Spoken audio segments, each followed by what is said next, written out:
పిల్లల కోసం హెల్తీగా స్వీట్ చేయాలనుకుంటే గోధుమ పిండితో ఇలా ఒకసారి చేయండి. చాలా టేస్ట్‌గా ఉంటుంది. సింపుల్‌గా కూడా అయిపోతుంది. దీనికోసం 2 కప్పులు గోధుమ పిండిని తీసుకొని దీంట్లో చిటికెడు సాల్ట్ వేసుకోవాలి. తరువాత దీనిలో మరిగించుకున్న 2 టేబుల్ స్పూన్ల ఆయిల్ వేసుకొని వీటన్నిటిని బాగా మిక్స్ చేస్తూ కలుపుకోవాలి. తరువాత దీనిలో కొద్ది కొద్దిగా వాటర్ వేసుకొని పిండిని చపాతీ పిండిలా కలుపుకొని 15 నిమిషాల పాటు పక్కన పెట్టుకోవాలి.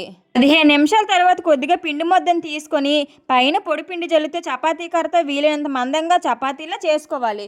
ఇప్పుడు ఒక నైఫ్ తీసుకొని ఈ వీడియో క్లిప్లో చూపిస్తున్నట్లు ముందు దగ్గరగా ఇలా నిలువుగా కట్ చేసుకోవాలి.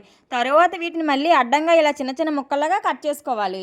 అన్నిటినీ కట్ చేసుకున్న తర్వాత వీటిని ఆయిల్లో వేసుకొని మంచి గోల్డెన్ బ్రౌన్ కలర్ వచ్చేంత వరకు వేయించి తీసి పక్కన పెట్టుకోవాలి.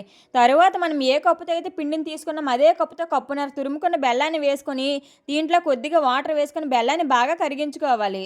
బెల్లం అనేది పాకం రావాలండి. ఇలా వాటర్లో చెక్ చేస్తే పాకం అనేది ముద్దగా అవ్వాలి.